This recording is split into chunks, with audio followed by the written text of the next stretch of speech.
Alors ce matin, nous lisons ensemble juste 2 versets dans le livre des Actes des Apôtres au chapitre 26, acte 26, et je vais lire à partir du verset 17.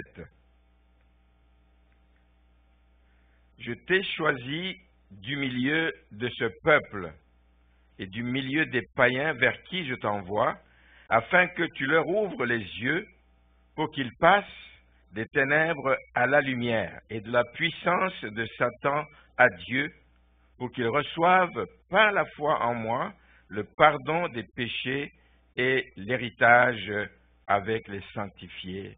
Amen. Père, puisses-tu, par la puissance du Saint-Esprit, toucher le cœur de tes enfants maintenant, Seigneur. Alors que la parole va être proclamée, Seigneur, que tu puisses parler au cœur des uns et des autres, qu'ils se sentent concernés par tout ce que ta parole dit, qu'ils se sentent concernés par tout ce que ta parole nous commande, qu'ils se sentent concernés par tout ce que la parole nous invite à faire, qu'ils se sentent concernés par tout ce qui se passe autour de nous. Seigneur, que nous puissions être non seulement des observateurs, mais des gens qui réagissons aux choses et aux événements qui nous entourent. Dans le précieux nom de Jésus, nous t'avons demandé. Amen. Vous pouvez vous asseoir. Alors, si vous lisez le livre des Actes des Apôtres, le chapitre 26 est principalement consacré à la défense de Paul. Quand il a dû comparaître, il était accusé, il a dû comparaître devant le roi Agrippa, et il se trouve devant le roi en train d'expliquer tout le cheminement qu'il a eu depuis qu'il a été rencontré par le Seigneur. Vous savez, quand il a commencé sur la route de Damas, qu'il allait pour aller persécuter les chrétiens, il a été rencontré par le Seigneur et à partir de ce moment-là, sa vie a complètement changé parce que le Seigneur lui est apparu et il lui a confié d'aller chez les païens, d'aller vers les païens avec la mission de leur ouvrir les yeux spirituels, de leur ouvrir les yeux à l'Évangile. L'Évangile sauve, l'Évangile libère, l'Évangile éclaire, l'Évangile permet aux gens d'avancer dans la vie. Donc il faut que les gens qui ne connaissent pas le Seigneur aient leurs yeux ouverts à l'Évangile.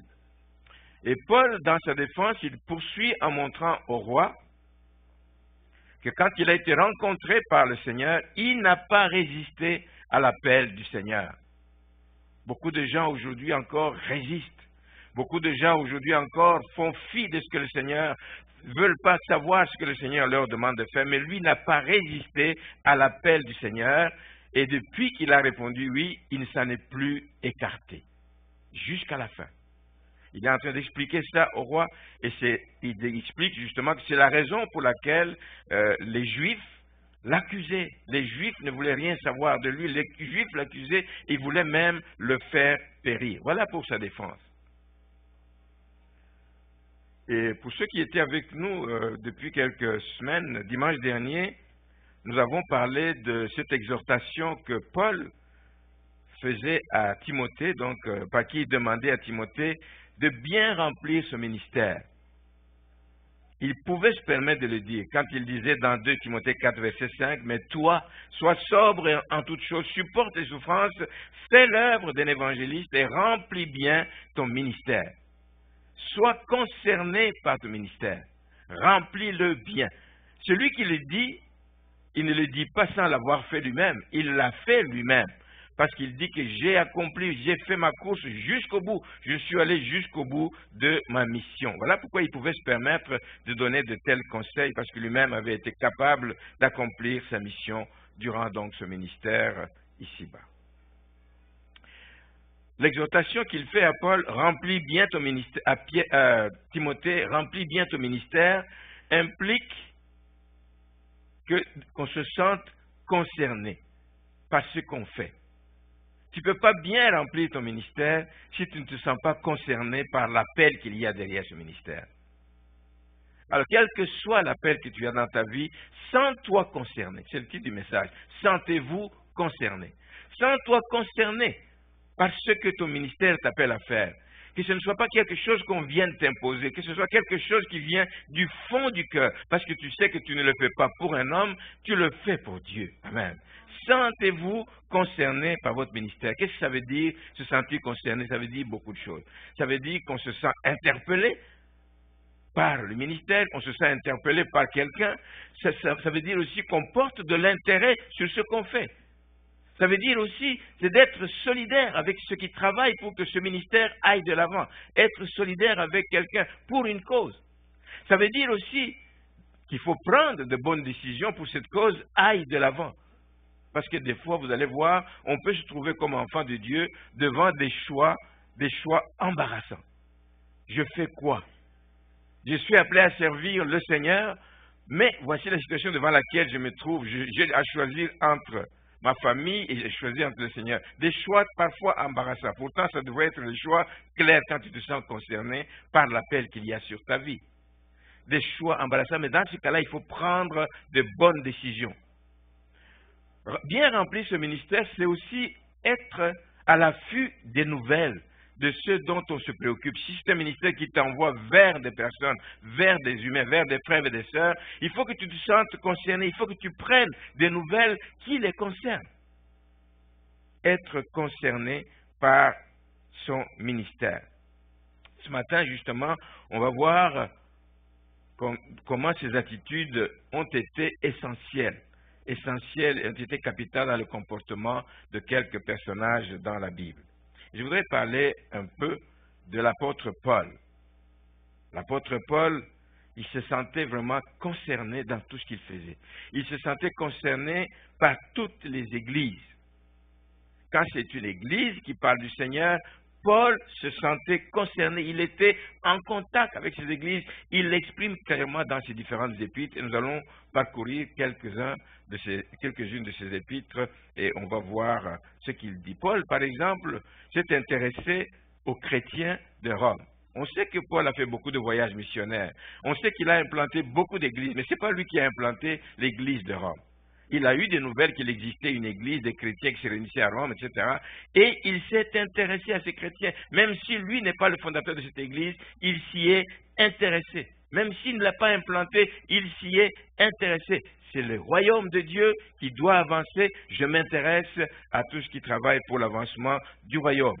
Et aussitôt qu'il est informé de la foi de ces gens de Rome, il s'est dit, non, je ne peux pas les laisser aller tout seuls, je ne peux pas rester seul à l'écart. Il dit, voilà, eux, ils évoluent de leur côté, moi, j'évolue de mon côté. Nous devons canaliser nos efforts ensemble pour que l'œuvre de Dieu avance. Il s'est senti concerné par ce qui se passait dans cette église et par la croissance spirituelle des membres de cette église. Il dit ceci dans l'Épître aux Romains, au chapitre 1er, au verset 8. Il dit, je rends d'abord grâce à mon Dieu par Jésus-Christ au sujet de vous tous. Vous m'intéressez, vous tous, au sujet de vous tous, de ce que votre foi est renommée dans le monde entier. Il en a entendu parler, il dit, il y a des chrétiens dont la foi est forte, qui avancent bien. À Rome, il s'est intéressé à eux. Il se réjouit de ce que leur foi avance. Il se réjouit de ce que leur foi est renommée. Et il fait sans cesse mention d'eux dans la prière. Et on voit d'ailleurs qu'au verset 11 de ce même chapitre 1er, il dit « Car je désire vous voir. Vous faites partie de l'Église du Seigneur. Vous faites partie de ma famille. Je désire vous voir pour vous communiquer quelques dons spirituels afin que vous soyez affermis, ou plutôt afin que nous soyons encouragés ensemble. » Quand on se sent concerné, on travaille ensemble pour que le royaume de Dieu avance. Pour que nous soyons encouragés ensemble au milieu de vous par la foi qui nous est commune à vous et à moi. Ça, c'est pour ce qui est de Rome. Il n'a pas implanté cette église, mais il prend des nouvelles, il se réjouit de ce qui s'y fait, et il veut aller les voir pour que, s'il a quelque chose, un don qu'il a reçu qu'eux n'ont pas, qu'il puisse le leur communiquer ou qu'ensemble ils puissent grandir dans les voies du Seigneur. Il a implanté des églises, plusieurs églises dans la Galatie. Dans son premier voyage missionnaire, c'est qu'il est passé par plusieurs villes, Antioche, de Pisidie, en tout cas. Il y a plusieurs villes comme ça qu'il a visitées, où il a implanté des églises. Il reste donc à l'écoute de ce qui se passe dans ces églises. Il n'a pas implanté des églises et dit « mission accomplie, je m'en vais ». Non, il reste à l'écoute de ce qui s'y passe. Même quand il est parti, il reste à l'écoute. Mais le fait qu'il prend des nouvelles des églises de Galatie, il apprend qu'ils ont fait bon accueil des faux enseignements, des fausses doctrines qui se sont infiltrées dans les églises. Des fausses docteurs se sont infiltrés dans l'église et il leur dit, il se sent concerné et il leur exprime son mécontentement. Je ne vais pas laisser passer ça. Je ne peux pas laisser faire. Il leur écrit en disant aux Galates 1, verset 6, je m'étonne. J'ai appris des nouvelles de ce qui se passe là-bas et je m'étonne que vous vous détourniez si promptement de celui qui vous a appelé par la grâce de Christ pour passer à un autre évangile. Je vous ai enseigné l'évangile de Jésus-Christ, le seul vrai évangile, mais vous ouvrez à d'autres doctrines qui ne sont pas de Jésus-Christ. Il dit non pas qu'il y ait un autre évangile, mais il y a des gens qui viennent vous troubler par de faux enseignements qui veulent renverser l'évangile de Christ. Il a fait la même chose avec les autres églises qu'il a eu à implanter, à Éphèse, comme à Colosse. Mais cette fois-ci, ce n'est pas pour les blâmer, mais c'est pour les encourager. Quand on se sent concerné, on peut s'adresser à quelqu'un pour le blâmer, pour lui montrer qu'il n'a pas bien fait. Mais quand on se sent concerné, on est là aussi pour encourager celui qui fait bien les choses. Ici, il encourage les églises d'Éphèse et de Colosse suite à toutes les bonnes nouvelles qu'il a reçues qui les concernent. Dans Éphésiens 1, au verset 15, il dit « C'est pourquoi, moi aussi, ayant entendu parler », il est concerné, il entend parler et il réagit. « Ayant entendu parler de votre foi au Seigneur Jésus et de votre charité pour tous les saints, je ne cesse de rendre grâce pour vous, faisant mention de vous dans mes prières. Je ne cesse de penser à vous. » Parce que je suis concerné par ce qui se passe auprès de vous. Aux Colossiens, il dit, chapitre 1, verset 3, « Nous rendons grâce à Dieu, le Père de notre Seigneur Jésus-Christ, et nous ne cessons de prier pour vous. » Quand vous êtes concerné par la vie d'un frère, d'une sœur, vous ne cessez de prier pour la personne, ayant été informé de votre foi en Jésus-Christ et de votre charité pour tous les saints. Alors c'est la même chose si on continue. Moi j'ai passé en revue toutes les autres épîtres aux églises de Philippe, de Thessalonique. C'est vraiment le même message qu'il passe. Parce que Paul s'est senti concerné par tous ceux vers qui le Seigneur a envoyé. Il l'a envoyé auprès de plusieurs localités, de plusieurs églises où il a eu à implanter des églises et il veut continuer à s'intéresser à ce qui s'y passe. Jésus, c'est pareil. Jésus s'est intéressé aussi à tous ceux qu'il a eus comme disciples.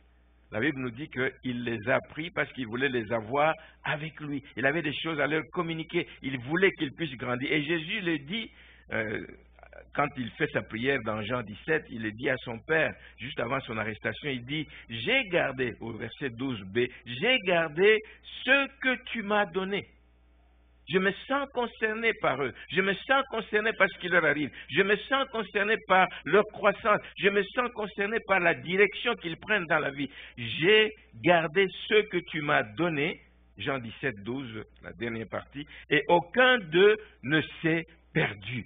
Amen. Aucun d'eux, parce que je veille sur chacun d'eux. Je m'intéresse à chacun d'eux. Sinon, le fils de perdition, évidemment, afin que l'écriture fût accomplie. La Bible montre donc comment Jésus s'était fait, en effet, occuper d'eux, même après sa résurrection. Vous savez qu'il avait prévenu Pierre qu'il allait le trahir, qu'il allait le renier. Et c'est arrivé. Mais Jésus ne l'a pas laissé. Il savait que Pierre devait être mal en point. Sachant que Jésus est ressuscité, il dit, mais comment je vais le voir? Quelle mine je vais afficher quand je vais le voir? Moi qui l'ai trahi, il m'avait pourtant prévenu. Mais Jésus s'est intéressé encore à lui. Il s'est senti concerné par la condition dans laquelle Pierre se trouvait. Si bien qu'après la résurrection, il envoie ces dames qui l'ont vu, donc après sa résurrection, il dit, allez voir mes frères et allez dire à Pierre aussi. À Pierre, il s'intéresse parce qu'il sait que Pierre n'est pas dans une bonne... Sentez-vous concerné par la situation de votre frère et de votre sœur. Donc, il s'était préoccupé de la situation de Pierre malgré sa trahison. Thomas, Tous les autres ont vu Jésus, ont cru qu'il est ressuscité. On lui dit, il ne veut pas croire. Il dit, moi, tant que je n'ai pas touché mes mains de mes mains, Jésus ne l'a pas jugé. Il a dit non. Je connais sa condition. Je lui permets, viens mettre ta main, viens mettre tes doigts, etc. Il s'est intéressé à Thomas aussi. Il s'est intéressé à tous ses disciples. Il savait dans quelles conditions ils étaient. Ils sont allés s'enfermer dans la chambre haute par peur des représailles des Juifs. Jésus le savait. Il s'est senti concerné par la situation qu'ils étaient en train de traverser, parce qu'il savait que c'est eux qui l'avaient envoyé pour aller continuer à annoncer la bonne nouvelle de l'Évangile. Il est allé les visiter, il leur a annoncé la paix, etc., parce qu'il s'intéressait à leurs conditions. Tout comme il s'est intéressé à ceux qui étaient partis. Les disciples d'Emmaüs, sur la route d'Emmaüs, ils partaient, ils disaient, oh, tu ne sais pas, il parlait avec Jésus, il dit, tu ne sais pas ce qui est arrivé. Nous avons investi notre vie pendant 3 ans auprès de quelqu'un, mais il est mort, c'est fini. Nous rentrons chez nous, nous occuper de nos affaires. Il les a suivis sur la route d'Emmaüs. Et le fait qu'il s'est intéressé à leurs conditions, ces gens sont revenus rejoindre les autres, ils ont pu continuer l'œuvre de Dieu. Mais est-ce que toi, tu te sens concerné par ceux qui t'entourent?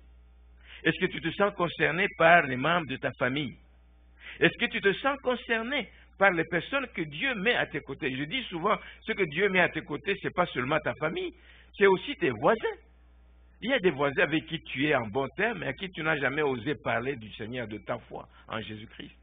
Est-ce que tu te sens concerné par le triste sort qui les attend si jamais ils ne rencontrent pas le Seigneur avant la fin des temps, avant la fin de ce monde, ou avant qu'ils ne meurent? Est-ce que tu te sens concerné? Ou alors tu t'es découragé, tu dis, vous savez quoi, moi je ne suis pas là pour scier les côtes à quelqu'un, mais je lui ai parlé 2-3 fois, il ne veut rien savoir. Mon frère, ma soeur, laisse-moi t'inviter à persévérer. Persévère dans la prière, mais persévère aussi en saisissant les occasions qui s'offrent pour que tu puisses donc amener les uns les autres à connaître le Seigneur. Voici pour ce qui concerne Paul. Paul, un homme qui se sentait concerné par les gens, les églises que le Seigneur donc lui a permis de visiter. Je voudrais prendre un autre exemple. C'est plus des exemples, je parle ce matin des exemples qui nous parlent, qui nous montrent comment nous devons nous sentir concernés. Je vais prendre l'exemple du centenier romain, le centenier romain dont on parle dans l'évangile de Luc au chapitre 7. C'est aussi un exemple édifiant. Un centenier romain, c'est un officier romain, hein, les Romains qui sont les envahisseurs, etc. Mais au chapitre 7, au verset 2, on nous dit ceci, ce qui est arrivé à ce centenier. Un centenier avait un serviteur auquel il était très attaché et qui se trouvait malade sur le point de mourir. Son serviteur était très malade, sur le point de mourir. Ayant entendu parler de Jésus, il lui envoya quelques anciens des Juifs pour le prier de venir guérir son serviteur.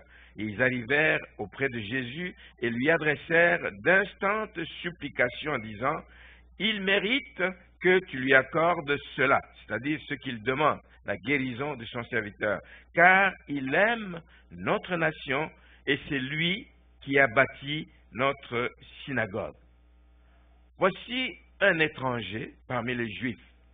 Voici quelqu'un qui fait partie de l'élite militaire romaine. C'était une personnalité dans la ville.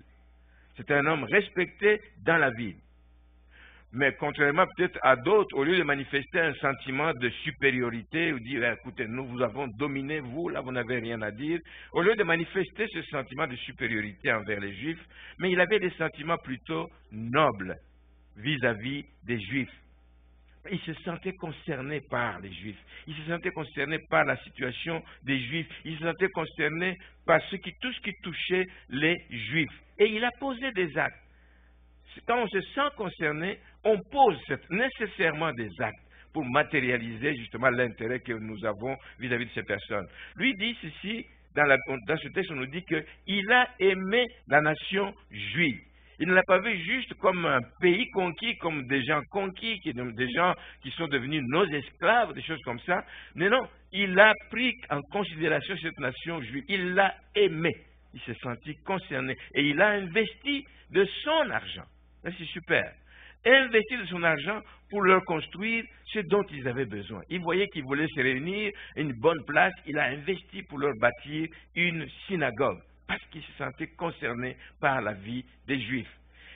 En plus de ça, on nous dit qu'il avait beaucoup d'attachement vis-à-vis de son serviteur. Entendez ici, son serviteur n'était rien d'autre qu'un esclave qui était à son service. C'était un esclave qui travaillait pour lui. Et lui ne l'a pas traité comme esclave, il l'a traité vraiment comme une personne, parce que lorsque cette personne est tombée malade, était malade, se trouvait malade sur le point de mourir, il a entendu parler de Jésus et il a envoyé les anciens pour aller parler à Jésus afin de guérir son serviteur. Donc, il s'est préoccupé de la maladie de son serviteur, il s'est humilié, il a oublié son rang social, il a voulu aller à la rencontre de Jésus. Jésus dit, oui, je vais aller prier. Il dit, je ne suis pas digne de te recevoir chez moi. Mais je l'amène plus pour montrer comment, lui, le grand centenier romain, il s'intéresse à un serviteur, un petit esclave dans sa maison. Il s'intéresse à sa condition au point de sortir pour aller s'humilier devant Jésus-Christ et aller à sa rencontre. Quand on se sent concerné, on pose des actes, on pose des gestes qui parlent et qui prouvent que l'on a intérêt donc à la personne ou à la situation. Un autre exemple, c'est une autre expérience, celle-ci qui est un peu plus délicate, c'est l'expérience de Jonas. Jonas, vous connaissez l'histoire, je ne veux pas relire l'entièreté du texte. Nous parlons de Jonas pour montrer l'importance d'éviter de mauvaises décisions parfois dans la mission qui nous est confiée. Il y a des décisions que nous prenons parfois qui ont des conséquences désastreuses, qui ont des conséquences fâcheuses. Et donc, Jonas a pris de mauvaises décisions. Nous lisons un texte d'abord, dans Jonas au chapitre 1er, juste au début, le verset 1, il dit « La parole de l'Éternel fut adressée à Jonas, fils d'Amittai, en ces mots, « Lève-toi, va à Ninive, la grande ville, et crie contre elle. » Ça, c'est l'Éternel qui envoie Jonas. Il dit, va à Ninive et crie contre cette ville. Pourquoi? Parce que sa méchanceté est montée jusqu'à moi. Et Jonas se leva, non pas pour aller annoncer ce qu'on lui dit de faire, mais il se leva pour s'enfuir à Tarsis. Il prend une direction contraire à là où on l'envoie pour fuir loin de la face de l'Éternel. Est-ce qu'il l'a appris à ses dépens qu'on ne peut pas fuir? Où fuirais-je loin de toi, Seigneur? Il l'a appris à ses dépens. Il a fait un mauvais choix de s'enfuir à Tarsis. Pourquoi? Parce qu'il ne se sentait pas concerné par la menace qui pesait sur les gens de Ninive. Qu'ils crèvent. Ce sont nos ennemis. Ils nous ont toujours attaqués. Ninive, c'était la capitale de l'Assyrie qui fait partie des ennemis. Son choix qu'il a fait malheureusement de fuir a eu non seulement des conséquences sur lui-même, mais des conséquences sur tous les gens qui ont voyagé. Les décisions que nous prenons, frères et sœurs, quand elles ne sont pas prises en conformité avec ce que Dieu attend de nous, ben, il y a des conséquences qui arrivent pour nous et qui risquent d'affecter d'autres personnes, notre famille ou nos voisins, etc. Lui ici, le choix qu'il a fait a eu des conséquences sur des innocents, des gens qui ont voyagé simplement dans le même bateau que lui et ils ont perdu leur cargaison comme ça. Mais posons-nous la question, pourquoi ne voulait-il pas se rendre à Ninive? Oui, nous venons de dire parce que les gens de la Syrie étaient des ennemis d'Israël depuis toujours, donc il dit, c'est pas vers eux que je vais aller, j'ai d'autres chats à fouetter, j'ai besoin de m'occuper de mes frères, j'ai pas besoin d'aller chez les ennemis. Mais au-delà de cette raison, Jonas devait se trouver devant un choix embarrassant. Il avait un choix. Son but n'était pas de désobéir à Dieu. Son but n'était pas du tout ça. Son but était de dire, ou bien j'obéis à Dieu et ça m'oblige à aller à Ninive annoncer le message de Dieu. Ou je le fais et je dois aller à Ninive pour annoncer le message. Et si j'annonce ce message, ça va sonner dans les oreilles des gens de Ninive.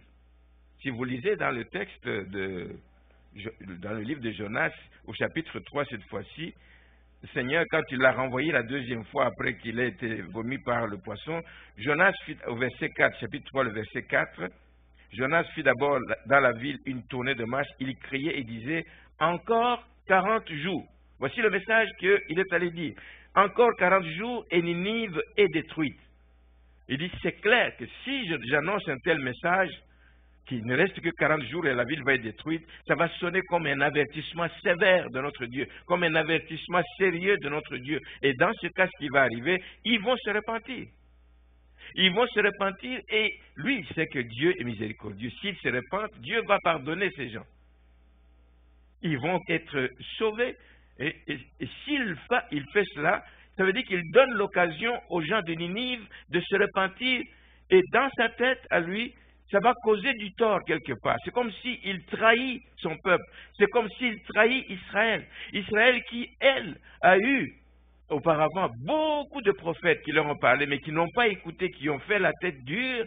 Israël va rester en arrière, alors que Ninive, qui était une ville pécheresse, qui vit dans la méchanceté, et qui était une ville de nos ennemis, va être sauvée. Il dit non, si je fais ça, je vais trahir ma nation, je vais trahir Israël.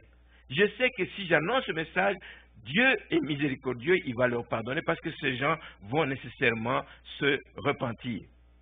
Israël a eu beaucoup de prophètes, ils n'en ont pas tenu compte et ils risquent d'être donc là pour n'avoir pas écouté. Jésus d'ailleurs est revenu sur ça. Quand il parlait, il y a eu des échanges à un moment donné dans l'évangile de Matthieu au chapitre 12, les versets 41-42, où il discutait avec les scribes et les pharisiens qui demandaient « Ah, montre-nous un miracle, montre-nous un miracle ». Il montre, il dit que les gens de Ninive qui ont cru au message de Jonas, et même la reine du Midi, la reine de Séba, qui a cru à la sagesse de Salomon, il dit ils condamneront cette génération. Ils condamneront cette génération des scribes et des pharisiens qui a entendu Jésus. Ils l'ont entendu, ils l'ont vu faire des miracles, mais ils n'ont pas cru. Ces gens-là, qui n'ont pas eu la même occasion, eux, le jour de la fin, là, ils pourraient condamner donc cette génération des scribes et des pharisiens. Donc, première possibilité qu'il y avait à Jonas, il dit, j'obéis, j'annonce le message, ça donne un sévère avertissement aux gens et ils vont certainement se repentir. Et dans ce cas-là, ce qui arrive, c'est que c'est comme si je viens de trahir ma nation, c'est comme si je viens de condamner ma nation. Le fait que eux, je n'ai pas pu les amener à la même repentance.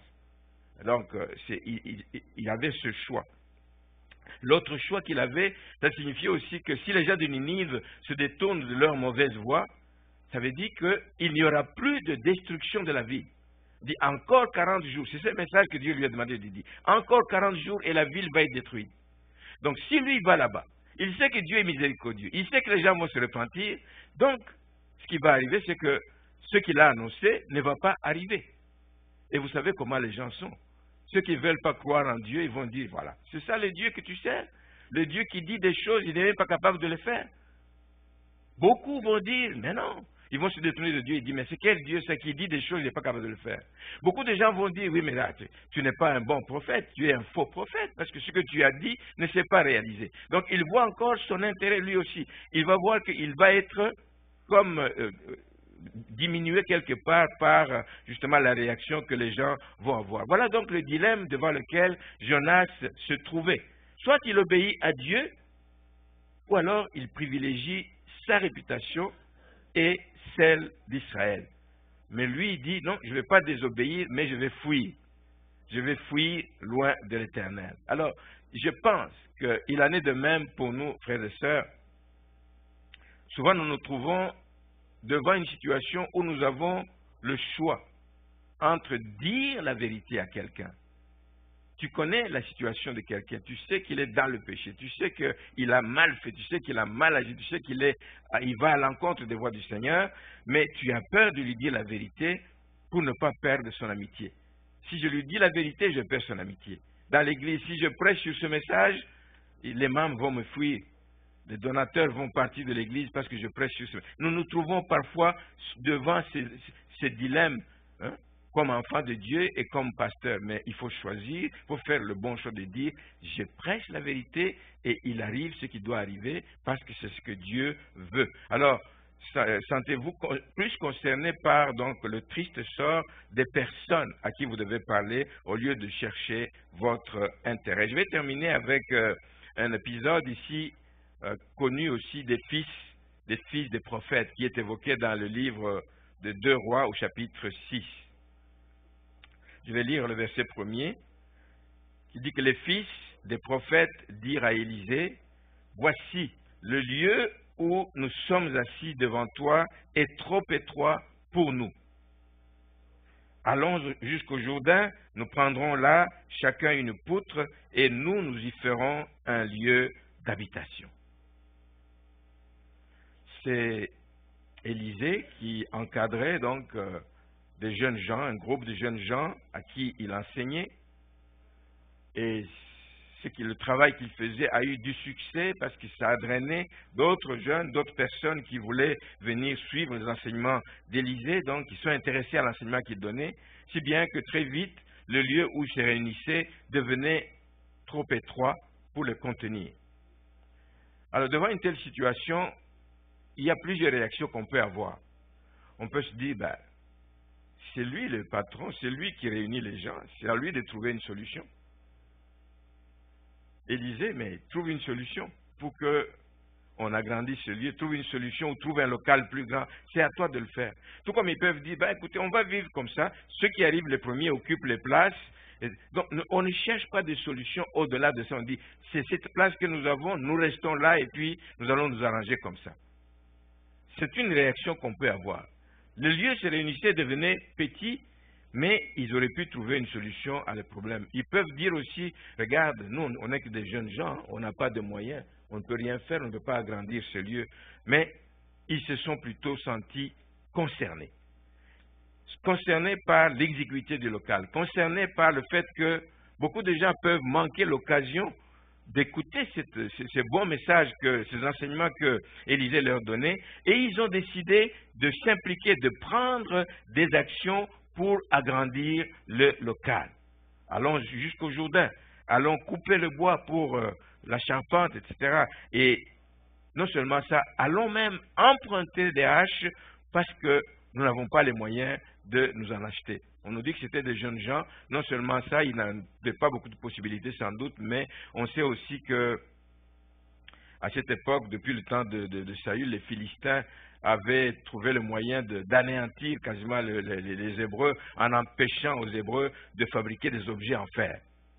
Alors, si vous empêchez de fabriquer des objets en fer, ils ne peuvent pas fabriquer d'armes, ni de lances, ni de javelots, ni d'épées, ni quoi que ce soit. Et donc, on les empêchait de le faire, donc, si bien que tout ce qui était en fer coûtait cher parce qu'il fallait aller le chercher chez les Philistins. Et d'ailleurs, à cette époque, on ne trouvait pas de forgerons dans tout le pays d'Israël, nous dit 1 Samuel 13, 19. Donc, il fallait descendre chez les Philistins même pour seulement aiguiser une hache que l'on a. C'était une forte dépendance qui les limitait absolument. Ils ne pouvaient pas se rebeller, se révolter, ils ne pouvaient rien faire sans passer par les Philistins. C'est ça qui arrive. Quand on se sent concerné, comme ces jeunes gens, quand on est interpellé par une situation, on est prêt à agir. On est prêt à s'engager. Dans le cas contraire, là, on va se regarder les uns les autres, on va se regarder et rien ne va changer. Et on va attendre que quelqu'un d'autre fasse quelque chose. Il en est de même dans l'Église du Seigneur. Nous ne devons pas toujours attendre que ce soit les autres qui fassent. Vous êtes interpellé par quelque chose, offrez des services, proposez des solutions. Vous pouvez observer des situations qui ne sont pas au point dans l'Église, au lieu de continuer à vous plaindre, au lieu de continuer à critiquer. Il y en a même qui choisissent de quitter une Église parce qu'il y a une situation qui ne va pas. Une situation qui peut être réglée s'il s'implique, mais puisque cette situation n'est pas à son goût, il décide de quitter l'église. C'est ça les voyages. Les gens qui voyagent d'église en église pour trouver mieux ailleurs. Les gens aiment toujours arriver à une place où tout est prêt. Une table bien faite. Le poisson a été pêché, le poisson a été lavé, le poisson a été préparé, la table est mise. Voilà les chrétiens aujourd'hui, voilà ce qu'ils veulent. Ne rien faire. Que tout soit fait. Je vais arriver que tout est propre. Je vais arriver que tout est rangé. Je vais arriver... Non, frère, sœur. Sans toi concerné. Sans toi concerné parce qu'il manque dans l'église. Sans toi concerné parce qu'il ne va pas dans l'église. Sans toi concerné. Ça va changer les choses dans l'Église. Sens-toi concerné. Quand un besoin se fait sentir autour de vous, soyez de ceux qui apportent des idées. Faites partie de la solution. Ne faites pas partie du problème. Faites partie de la solution. Amen. Faites partie de la solution. Vous aurez contribué à l'avancement de l'œuvre de Dieu. Mais vous pourrez vous plaindre. Je ne sais pas quel exemple je vais prendre. Ben, dans le temps, nous avions le plancher qui était ici. Il était sale. Il était fatigué. Il était vieux. Peut-être tu vas parler en arrière et tu dis, hey, cette église, franchement, on ne peut pas trouver mieux. Non. Parle-en au moins à haute voix en disant, pasteur, il est temps qu'on fasse quelque chose pour que on embellisse ce lieu. Amen. Sentez-vous concerné. Faites partie de la solution d'une manière ou d'une autre. J'aime l'exemple de David. L'armée d'Israël se trouve devant les Philistins là-bas et ils tremblent devant Goliath. Ils tremblent. Personne n'ose avancer. Il est en train de défier leur Dieu. Il est en train de dire des mauvaises choses. L'armée tremble. Tout le monde tremblait. Mais David vient. Il dit, mais comment donc? Moi, j'ai quelque chose à vous offrir. J'ai une solution à proposer pour mettre fin à toutes ces menaces de ce Goliath. Je m'offre, je me présente. Il s'est senti concerné. Il dit, mais comment est-ce qu'on peut injurier le grand Dieu? Comment est-ce qu'on peut malmener l'armée de l'Éternel, l'armée de ce peuple d'Israël? Comment? Moi, je m'offre. Faites partie de la solution comme David. Mais lui, il n'a pas critiqué. Il n'a pas dit à l'armée d'Israël, hey, vous êtes des vauriens là. Toute une armée comme ça, vous êtes aguerris, vous avez fait des... Il ne les a pas critiqués, mais il leur a offert des services. Voici, moi je vais y aller.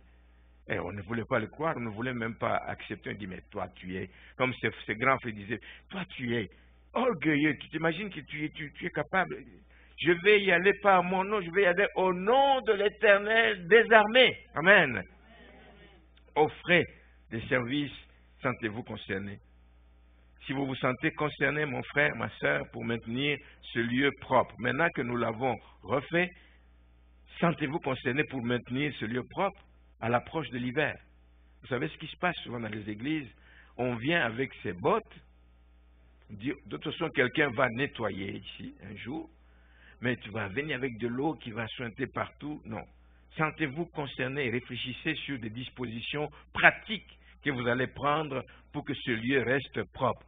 Si vous vous sentez concerné par ce qui se passe dans l'église, vous prendrez des nouvelles. Si vous vous sentez concerné parce que vous prendrez des nouvelles. Tel frère, je ne le vois pas, ça fait longtemps. Telle sœur, je ne le vois pas depuis longtemps. Je prends des nouvelles. Néhémie est un bel exemple. Néhémie avait un bon poste là où il était. Mais chaque fois que des gens venaient de Jérusalem, ils prenaient des nouvelles. Comment va la ville de Jérusalem? Comment vont les murailles de la ville? Ils savaient l'importance. Comment vont les frères qui n'ont pas été amenés en captivité? Comment vont-ils? Et aussitôt s'il s'intéressait à leur situation, aussitôt qu'il a su quelle était leur condition, il s'est levé. Il a décidé de mettre de côté son emploi pendant un temps. Il a demandé l'autorisation de partir et vous savez tout ce qu'il a pu faire parce qu'il était concerné par la condition de ses frères. Si vous vous sentez concerné par la détresse des gens qui ne connaissent pas le Seigneur, parfois on n'y pense pas. Nous en parlons, mais on ne réalise pas que beaucoup de gens ne veulent rien savoir du Seigneur, mais beaucoup de gens souffrent. Beaucoup de gens sont dans la détresse, mais une détresse profonde. On en parlait avec quelqu'un ici avant le début du culte. À cause même de toutes ces mesures liées au Covid, le confinement, etc., beaucoup de gens ont été, en tout cas, des problèmes au niveau mental. Ils sont dans la détresse. Sentez-vous concernés. Offrez à ces personnes de prier avec elles. Offrez à ces personnes de les amener à l'église. Offrez quelque chose. Ne regardez pas juste la situation comme si vous ne pouviez rien faire. Vous allez pouvoir faire des efforts et trouver comment leur annoncer la bonne nouvelle de l'Évangile. Si vous vous sentez concerné, mon frère, ma soeur, par la nécessité de bien encadrer les enfants à l'école de dimanche, et ça c'est un appel que je lance encore à l'Église. Nous n'attendons rien de l'extérieur, nous n'attendons pas d'aide extérieure pour s'occuper de ces enfants en arrière. Il faut que mon message soit bien entendu. Ces enfants sont nos enfants, nos petits-enfants. Nous avons la responsabilité de nous assurer qu'ils grandissent dans les voies du Seigneur. Nous avons la responsabilité de nous assurer qu'ils reçoivent la semence de l'Évangile, adaptée à leur niveau. Nous avons cette responsabilité. Ce n'est pas la responsabilité du pasteur seul. Je ne peux pas être ici et là en même temps. C'est l'Église. Et l'Église, ce n'est pas 100 personnes qui sont à l'extérieur. C'est tel que nous sommes ici, plus ceux que ne viennent pas encore depuis la pandémie. Mais c'est nous qui devons trouver. Et nous allons trouver la solution si nous nous sentons concernés par la situation de ces enfants. On ne les amène pas pour les envoyer en arrière, pour que ce soit toujours la même personne qui est privée de passer un temps dans la louange et l'adoration ici pour aller en arrière. Il faut qu'on se relaye.